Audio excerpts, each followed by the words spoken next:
Hello friends, I hope you are all going well. Welcome you all on this YouTube platform of Judiciary Star. Last class में हमने Indian panel code 1860 के chapter 3 जो कि punishment के बारे में बताता है, तो सेक्शन 74 तक लास्ट क्लास में हमने डील कर लिया था।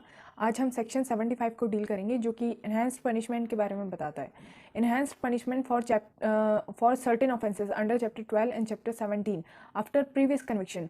तो यहाँ पे प्रीवियस कन्विक्शन की बात की गई है कि सब्सिक्वेंटली अगर वही पर्सन फर्दर सब्सिक्वेंटली उसी ऑफेंस में पाया जाता है तो उसके लिए क्या पनिशमेंट है। तो यहाँ बता रखा है कि अगर कोई पर्सन चैप्टर 12 और चैप्टर 17 के अंदर ऐसा कोई ऑफेंस करता है जिसका पनिशमेंट 3 इयर्स और मोर था और सब्सिक्वेंटली वापस उसे पकड़ा जाता है फर्दर सेम ऑफेंस के अंदर, तो उसके लिए पनिशमेंट होगा इम्प्रिजनमेंट अप टू 10 इयर्स और या फिर लाइफ इम्प्रिजनमेंट। तो इन दोनों में से कोई भी उसको पनिशमेंट मिल सकती है।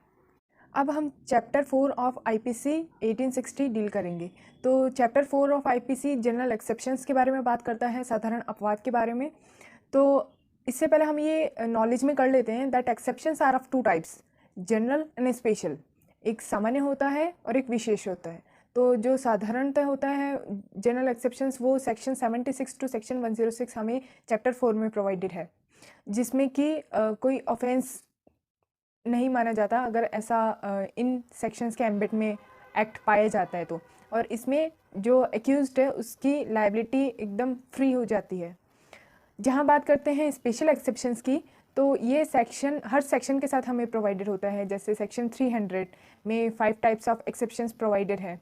ये स्पेशल टाइप ऑफ एक्सेप्शन है। इसमें एक्यूज की लायबिलिटी एब्सोल्युटली फ्री नहीं होगी, वो फिर भी पनिशेबल होगा उस चीज़ के लिए। अब हम बात करते हैं जनरल एक्सेप्शन की। तो ये सेक्शन 76 टू सेक्शन 106 हमें चैप्टर 4 में इंडियन पैनल कोड 1860 के प्रोवाइडेड है, और ये 4 कैटेगरीज में डिवाइड होता है। सेक्शन 76 टू 106 4 कैटेगरीज में डिवाइड होता है। First one is justiciable offences, जो कि सेक्शन 76 टू 81 हमें प्रोवाइडेड है इस चैप्टर के अंदर। सेकेंड वन इज़ इनकैपेबिलिटी, कि जो अयोग्यता होती है जिन अपराधों के अंदर, तो कोई लायबिलिटी नहीं होती एक्यूज की, वो एब्सोल्युटली फ्री होता है इसके अंदर। ये सेकंड कैटेगरी बता रखी है इनकैपेबिलिटी, सेक्शन 82 टू सेक्शन 86। और थर्ड जो बता रखा है वो ऑफेंसेस विथ कंसेंट, तो वहाँ बता रखा है सेक्शन 86 टू सेक्शन 92। ये सीरीज ऑफ सेक्शंस हैं, इनमें ऑफेंसेस विथ कंसेंट होता है, तो यहाँ एक्यूज्ड की कोई लायबिलिटी नहीं होती, वो एब्सोल्युटली फ्री होते हैं।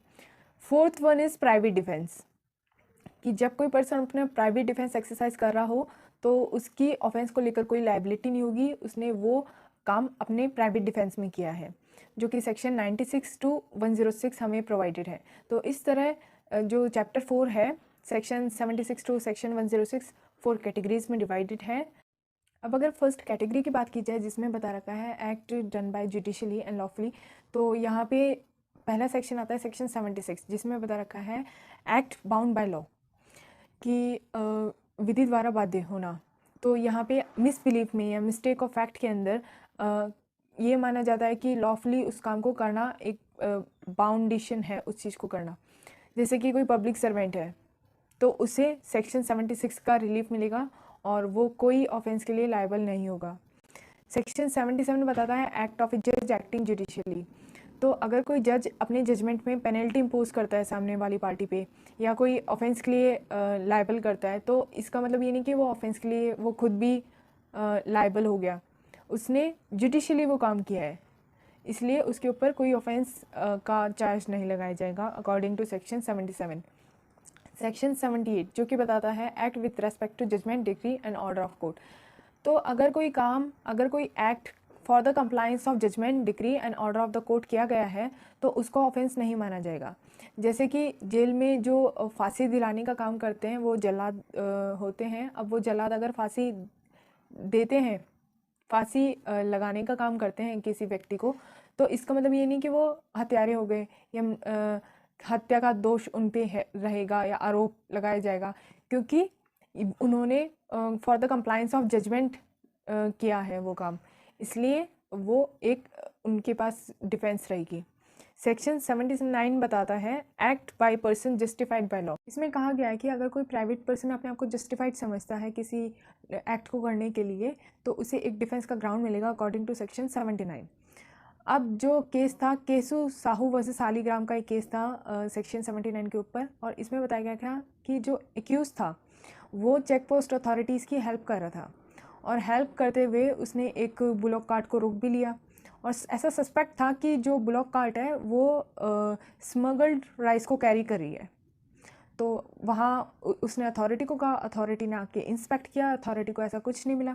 फिर जो कंप्लेनेंट था उसने एक केस फाइल किया against the accuse that he was wrongfully confined, क्योंकि उसकी बुलॉक कार्ट में कुछ नहीं मिला था।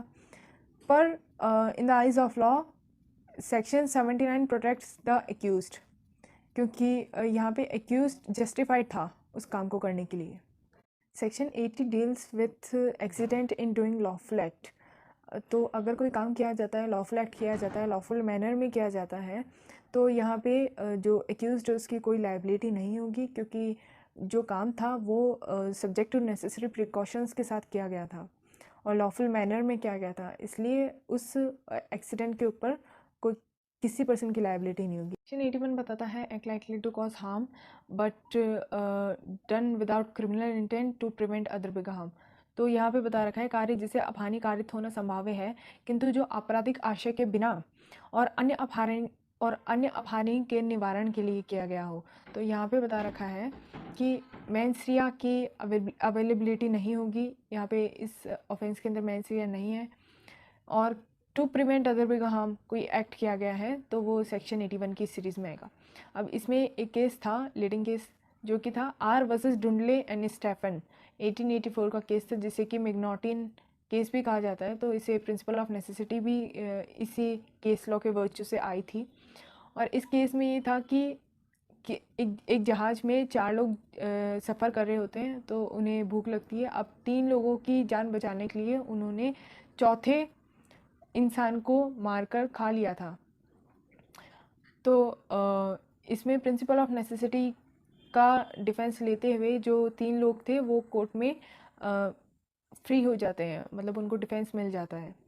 ये केस था। दूसरा केस था Southwark London borrow council versus Williams. तो इस केस में बताया गया कि जो स्टार्विंग बेगर्स होते हैं वो लॉ को अपने हैंड्स में लेके जो स्टील फूड करते हैं कि खाना चुराते हैं, जो अपने कानून को हाथ में लेके, वो किसी थेफ्ट में गिल्टी नहीं पाए जाएंगे।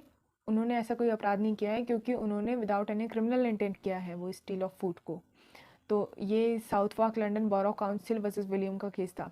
अनसाउंड माइंड को लॉ के अंदर डेलिरियम ट्रिमेनस जैसे वर्ड से एक्सप्लेन कर रखा है। ये वर्ड से बहुत एमसीक्यूज फ्रेम होते हैं, तो प्लीज़ आप इससे ध्यान रखिएगा। तो जो सेक्शन 84 के एसेंशियल एलिमेंट्स की बात करें तो पहला बता रखा है लीगल इंसैनिटी, जिसमें कि Surendra Mishra versus state of Jharkhand leading case था लीगल इंसैनिटी के ऊपर।